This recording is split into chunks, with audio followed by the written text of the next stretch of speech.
AviationPros.com is the portal website for AMT, Airport Business, and Ground Support Worldwide magazines. Visit daily for breaking news, industry blogs, and insightful articles from our magazine's editorial team. And don't forget to sign up for our publication's daily e-newsletters. It's all at AviationPros.com.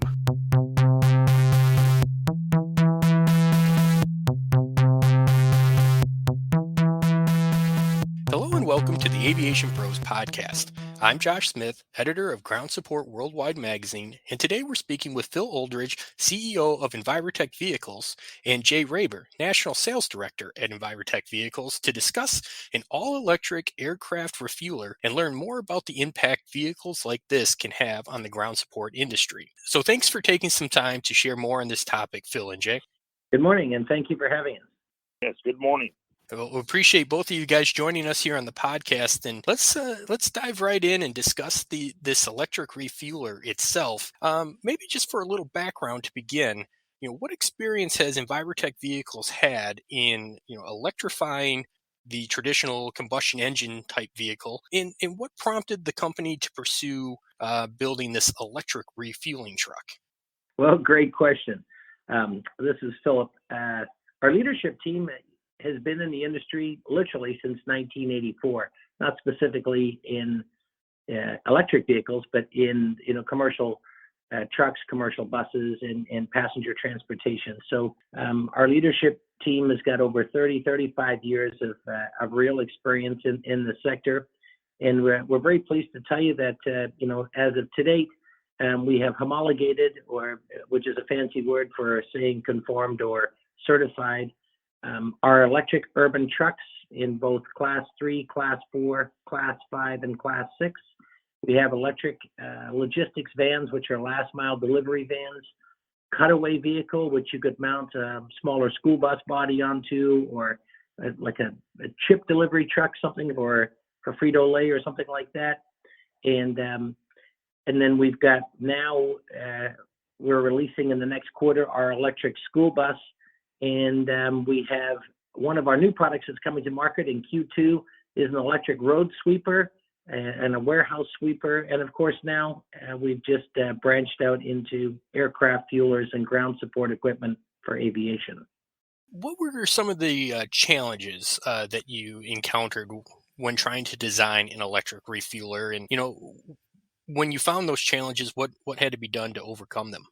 Well, I think that it's very interesting to go from from traditionally aircraft refuelers and they're all shaft-driven trucks. They work off a PTO and stuff like that. So we were getting, we no longer have an engine driving that stuff, and the electric motor doesn't run unless it's engaged. So we had to get into the electric pump side of it, and we had to make sure that those pumps worked off the low voltage side and not off the high voltage side.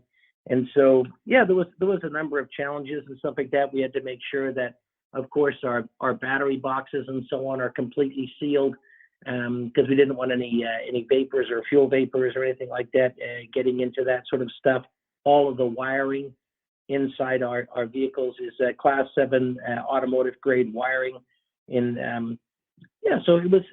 I wouldn't say it was a huge challenge, but working with a couple of the OEMs that we were working with and stuff like that, and getting to understand, fixed points, grounding points, how we bolt things down to the truck itself. And it was a little bit of work, but overall, I think it was really exciting to be able to do and complete. And so, I think that none of the challenges were very arduous, but we were able to navigate and get our way through it quite nicely. Are there any challenges that still remain that need to be overcome? Now that the vehicle's been built, and have you encountered any challenges in attempting to put it into operation?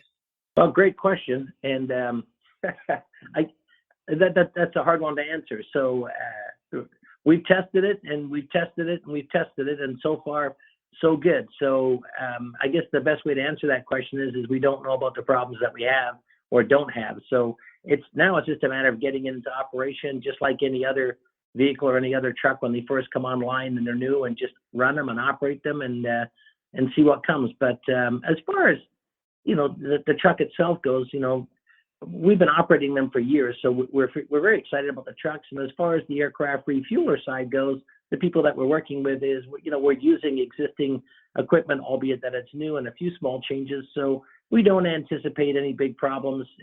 If we do have any, we believe that they'll be operator identified, and that just comes from the training side of the vehicle, because obviously there's a few other things that are different. So so I don't think so. So far, so good. Everything seems to be running just fine. I'm glad to hear that. As far as the electric refuelers go, are there different models available, or even different models, planned to be created? And if so, how might those differ? Yeah, absolutely. So, just like any other industry, the more fuel you put in the truck, the heavier it becomes, the heavier of class of axle and class of truck you need. So currently, these vehicles that we've done right here now are known as Class 4, up to 16,000 pounds.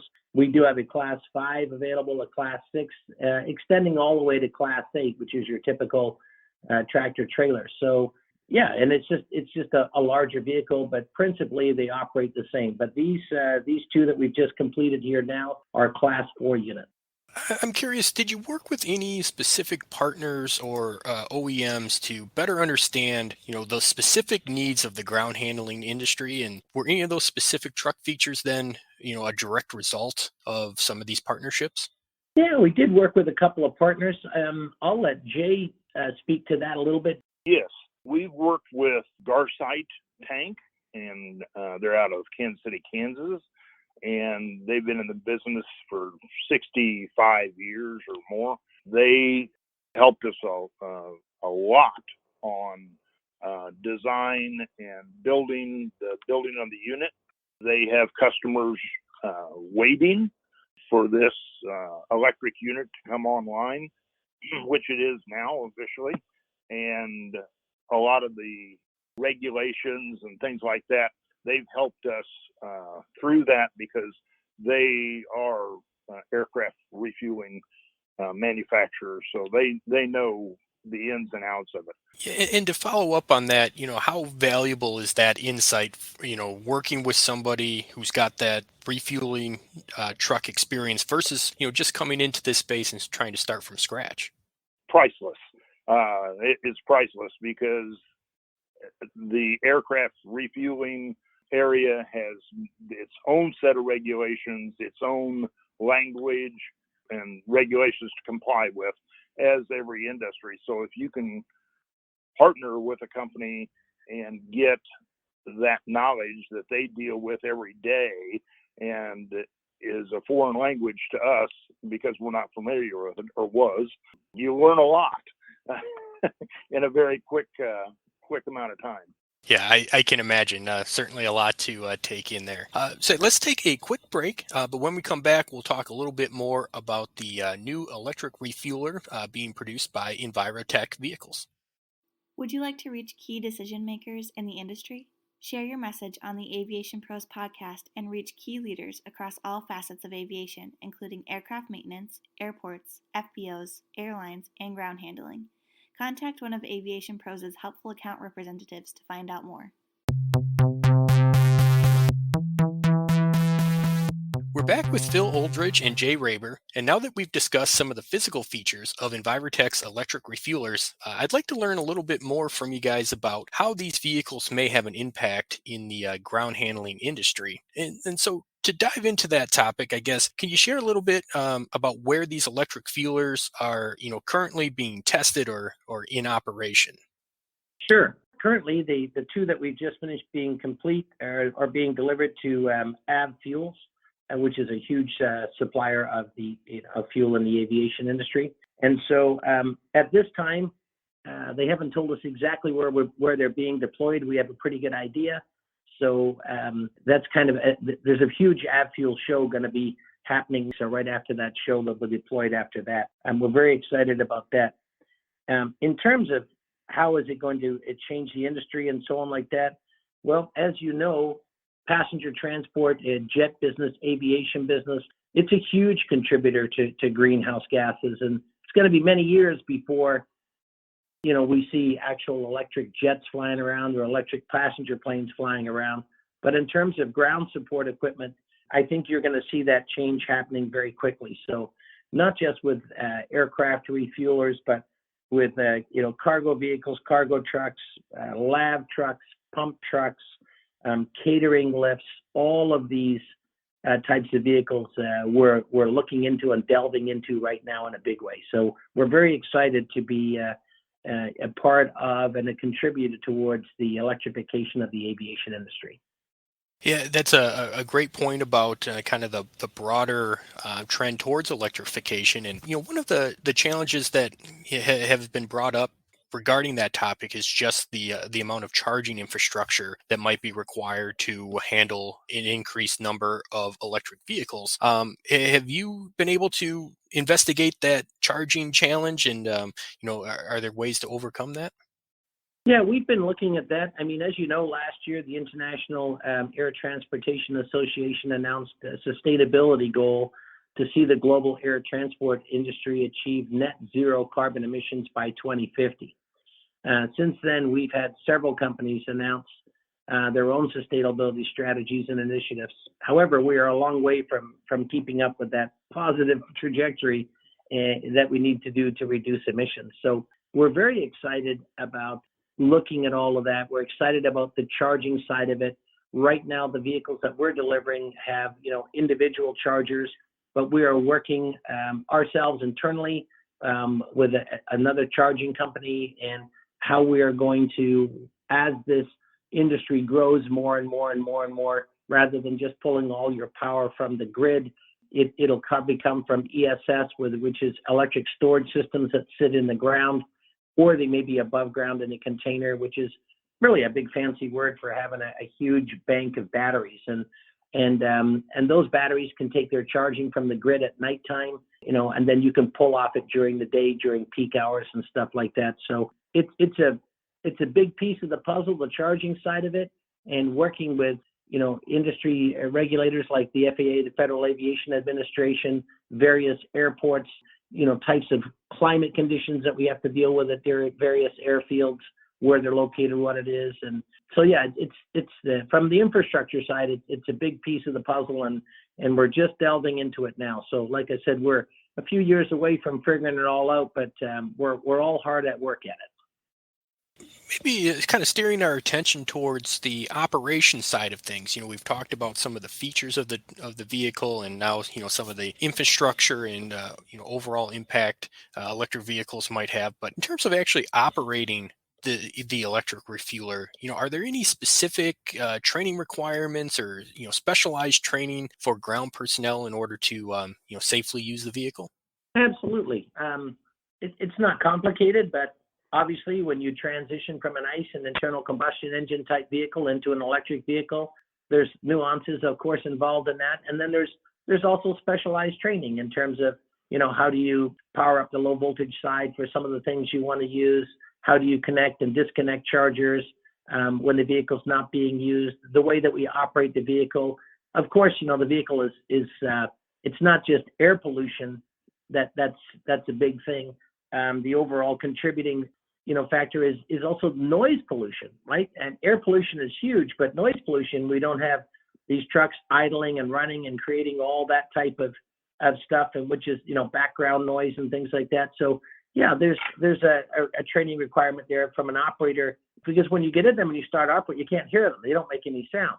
It's just familiarization with things and how they work. And so we have a whole a training regime that goes together, and it's a complete regimen of how things happen, and not just on our side, but also on like with Garsite and people like that. So and obviously, as we operate these vehicles and get a little bit more experience with the way that they're being handled and worked on the ground, we'll adjust those things accordingly. But nothing that's overly comprehensive. It's fairly straightforward, but it's more of a familiarization training. I mean, the pumps themselves and how the pumps work and things like that are very, very, they're exactly the same as what they're doing now. It's just the mechanism around which we use to get them powered up and so on has changed.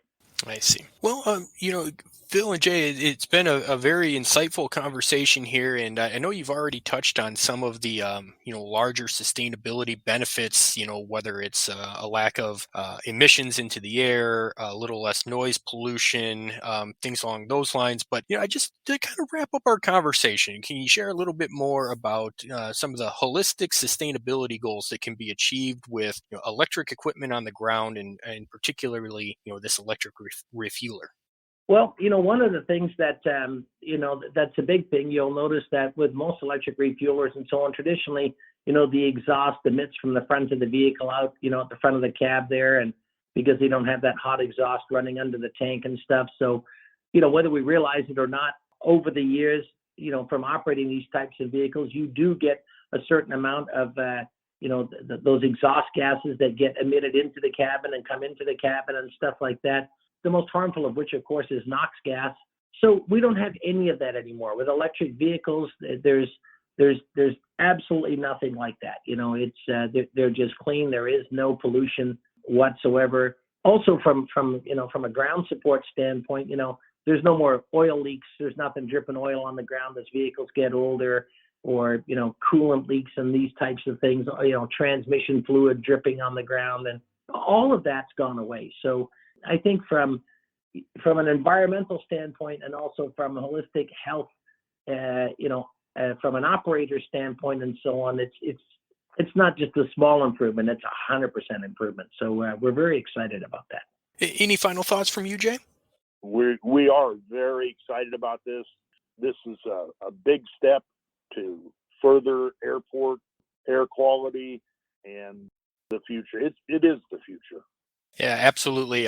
Certainly, electrification is going to continue to be an important trend in the industry, and we'll continue to keep a close eye on it. But that's going to conclude this edition of the Aviation Pros podcast. I'd like to, again, thank our guests, Phil Oldridge and Jay Raber, both of Envirotech Vehicles. And if you'd like to learn more about their company and the electric vehicles that they're producing, you can visit www.evtvusa.com. And for more information about fueling equipment and aviation sustainability, you can stay up to date by subscribing to Ground Support Worldwide's daily newsletter, and please continue to visit AviationPros.com.